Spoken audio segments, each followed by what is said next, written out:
नमस्कार शेतकरी मित्रांनो, आज आपण महाराष्ट्रातील हवामानाचा आढावा घेणार आहोत. सध्या पूर्व विदर्भ, मराठवाड्याचा पूर्व भाग आणि कोकण किनारपट्टीवर पावसाळी वातावरण आहे. कोकणात जोरदार मान्सून सरी कोसळत आहेत, तर उत्तर महाराष्ट्रातही पावसासाठी अनुकूल परिस्थिती आहे.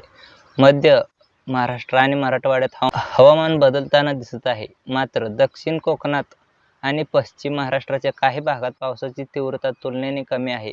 आज 6 जुलै रोजी संपूर्ण कोकण किनारपट्टीवर ऑरेंज अलर्ट आहे. कोल्हापूर, सातारा, पुणे आणि नाशिक या जिल्ह्यांनाही ऑरेंज अलर्ट देण्यात आला आहे.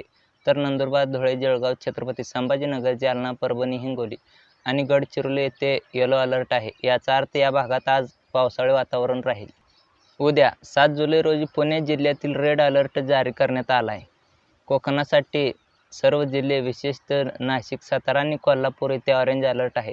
विदर्भ आणि मराठवाड्यातील अनेक जिल्ह्यांमध्ये अलर्टचा विस्तार होत आहे.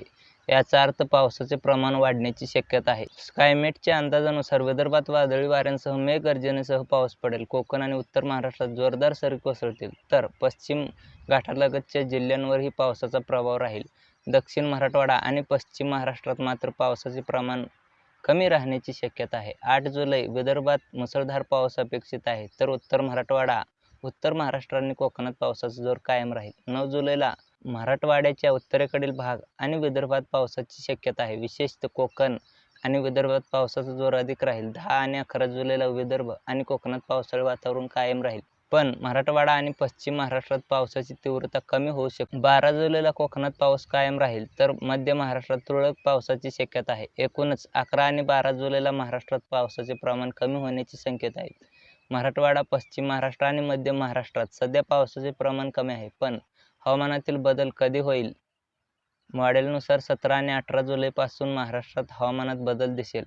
दक्षिण भारत आणि महाराष्ट्रात पावसाचे प्रमाण वाढेल. उत्तर भारतात पाऊस कमी होईल. 13 जुलैपासून पुन्हा विदर्भ आणि कोकणात पावसाला सुरुवात होईल. 14 आणि 15 जुलैला दक्षिण कोकण, रायगड, रत्नागिरी, सिंधुदुर्ग, पुणे, सातारा, सांगली, कोल्हापूर, सोलापूर येथे पावसात वाढ होईल. 18 ते 20 जुलै दरम्यान दक्षिण मराठवाडा आणि पश्चिम महाराष्ट्रात जोरदार पाऊस अपेक्षित आहे, ज्यामुळे मान्सूनच्या काळात कमी पाऊस असलेल्या भागांची गरजा पूर्ण होतील. सध्या अरबी समुद्रातून येणारे बाष्पयुक्त वाऱ्यांमुळे आणि कमी दाबाच्या प्रभावामुळे महाराष्ट्रात पावसाळी वातावरण आहे. विदर्भात गोंदिया, गडचिरोली, नागपूर, भंडारा, यवतमाळ, वर्धा आणि चंद्रपूर येथे पावसाचा जोर वाढला आहे. आज रात्री उशिरा विदर्भ, मराठवाड्याच्या काही भागात, उत्तर महाराष्ट्रात पावसाचे प्रमाण वाढेल. विदर्भात 7-8 जुलैला मुसळधार ते अतिमुसळधार पावसाची शक्यता आहे. त्यामुळे नांदेड, हिंगोली, बुलढाणा, जालना आणि जळगावच्या काही भागात सावधगिरी बाळगणे गरजेचे आहे. कोकणातही पावसाचा जोर कायम राहील.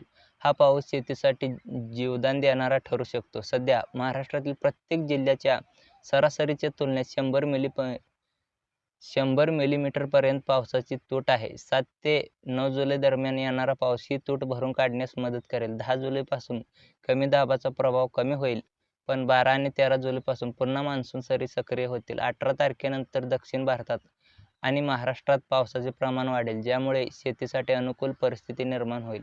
मित्रांनो, हा महाराष्ट्रातील हवामानाचा अंदाज तुम्हाला कसा वाटला? जर ही माहिती तुम्हाला उपयुक्त वाटली असेल तर व्हिडिओला लाईक करा, व्हिडिओ शेअर करा आणि आमच्या चॅनलला सबस्क्राईब करायला विसरू नका.